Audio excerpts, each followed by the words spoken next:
어르신 명의로 보험금이 3번이나 나갔습니다. 그런 적 없어요.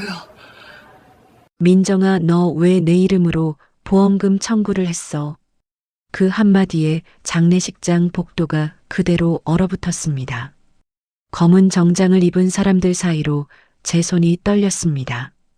제가 방금 붙잡은 사람은 제 딸이 아니라 낯선 여자였으니까요.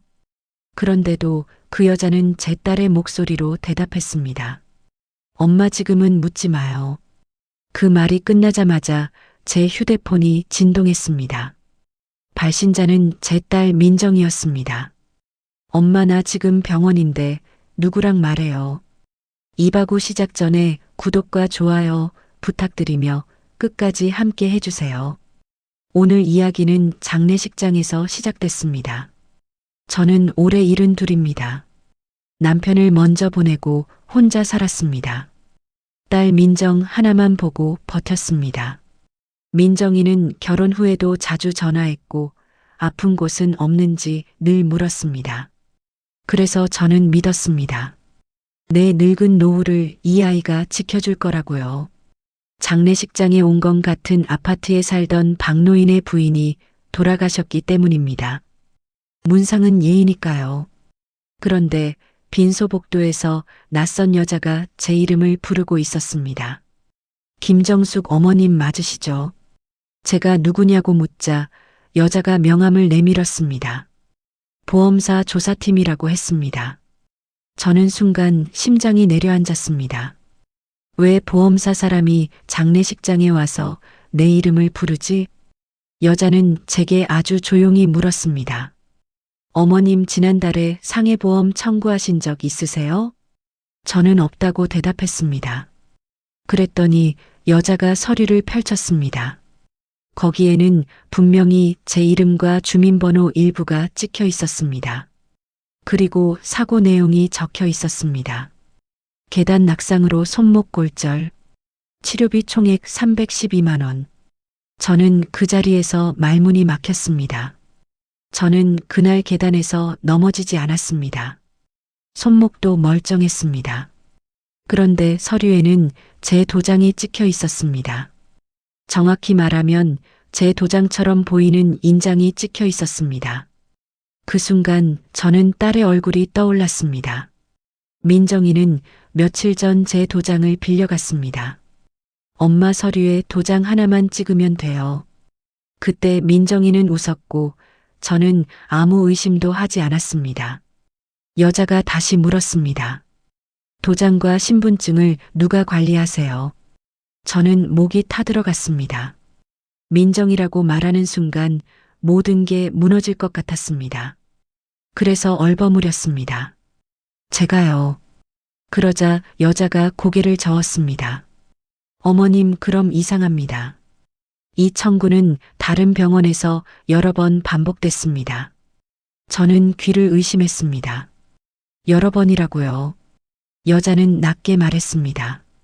지난 6개월 동안 총 7건입니다. 그때였습니다. 복도 끝에서 누가 달려오는 소리가 들렸습니다. 하이힐 소리였는데 제 딸 민정이의 걸음과 똑같았습니다. 여자가 제 앞에서 멈췄습니다. 그리고 제 손목을 잡았습니다. 엄마, 여기서 뭐해요? 저는 순간 그 말투와 숨소리까지 민정이와 똑같아서 멍해졌습니다. 그래서 튀어나왔습니다. 민정아, 너 왜 내 이름으로 보험금 청구를 했어? 여자는 눈을 크게 떴습니다. 그리고 아주 작은 목소리로 말했습니다. 엄마, 지금은 묻지 마요. 그 말이 끝나자마자 제 휴대폰이 울렸습니다. 진짜 민정이에게서요. 엄마, 나 지금 병원인데 누가 또 전화했어요. 저는 손이 얼어붙었습니다. 그럼 지금 내 앞에 있는 여자는 누구지? 조사팀 여자가 서류를 덮고 말했습니다. 어머님, 지금 보이신 분이 따님이 맞나요? 저는 대답을 못했습니다. 입술이 바짝 말랐습니다. 그때 복도 반대편에서 또 다른 여자가 나타났습니다. 그 여자가 바로 제 딸 민정이었습니다. 민정이는 팔에 붕대를 감고 있었습니다. 얼굴은 창백했고 눈은 퀭했습니다. 민정이는 제 앞에 여자를 보더니 그대로 멈춰 섰습니다. 그리고 민정이가 말했습니다. 엄마, 그 사람 만나면 안 돼요. 그제야 알았습니다. 내 앞에 여자는 민정이의 친한 친구도 아니고 이웃도 아니었습니다. 민정이의 과거를 아는 사람이라는 걸요. 그 여자가 피식 웃었습니다. 민정아, 인사도 안 하네. 민정이의 몸이 굳었습니다. 저는 딸의 손을 잡았습니다. 민정아, 이게 무슨 일이야? 민정이는 한참을 입을 꾹 다물었습니다. 그러다가 제 손을 더 꽉 잡고 말했습니다. 엄마, 집에 가요. 여기서 말하면 안 돼요. 집으로 돌아오는 엘리베이터 안에서 저는 숨을 제대로 못 쉬었습니다.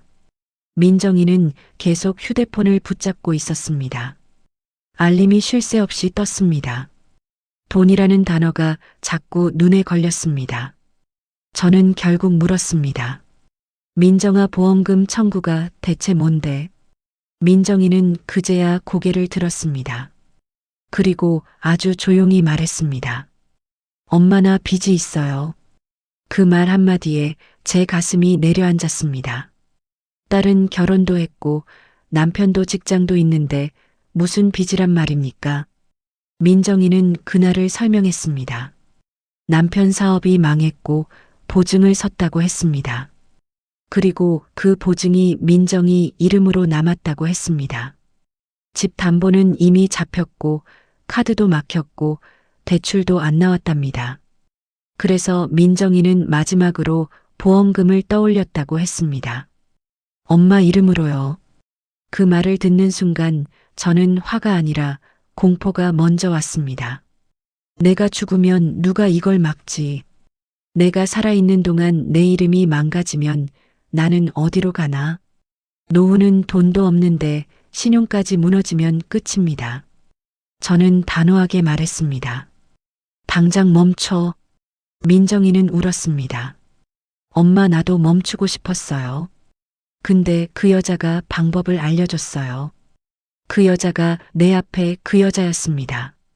보험 브로커였습니다. 민정이 말로는 그 여자가 말했습니다. 어차피 나이 들면 넘어지는 건 흔해요. 병원만 다녀오면 돼요. 진단서만 있으면 돼요. 민정이는 거기에 넘어갔습니다. 그리고 제 도장을 가져갔습니다. 저는 그날 밤 잠을 못 잤습니다. 머릿속에 한 가지 질문만 맴돌았습니다. 그 브로커는 왜 장례식장에까지 왔을까? 답은 다음 날 아침에 왔습니다. 제 우편함에 등기 하나가 꽂혀 있었습니다. 보험사 특별조사 통지서였습니다. 부정 청구 의심으로 조사 착수라고 적혀 있었습니다. 그 순간 저는 확신했습니다. 지금 멈추지 않으면 딸만 잡히는 게 아니라 나도 같이 잡힙니다. 민정이는 제 앞에서 무릎을 꿇었습니다. 엄마, 한 번만 살려줘요. 그때 제가 처음으로 딸에게 이렇게 말했습니다. 살려주고 말고가 아니야. 이건 우리 둘 다 죽는 일이야. 그리고 저는 전화를 걸었습니다. 경찰이 아니라 보험사 조사팀에게요. 어제 명함을 준 그 사람에게요. 저는 숨을 크게 들이마시고 말했습니다. 제가 다 말할게요. 대신 제 딸부터 보호해 주세요. 그날 오후 조사팀이 우리 집으로 왔습니다. 민정이는 모든 걸 자백했습니다. 브로커 이름도 계좌도 통화 기록도 다 내놓았습니다.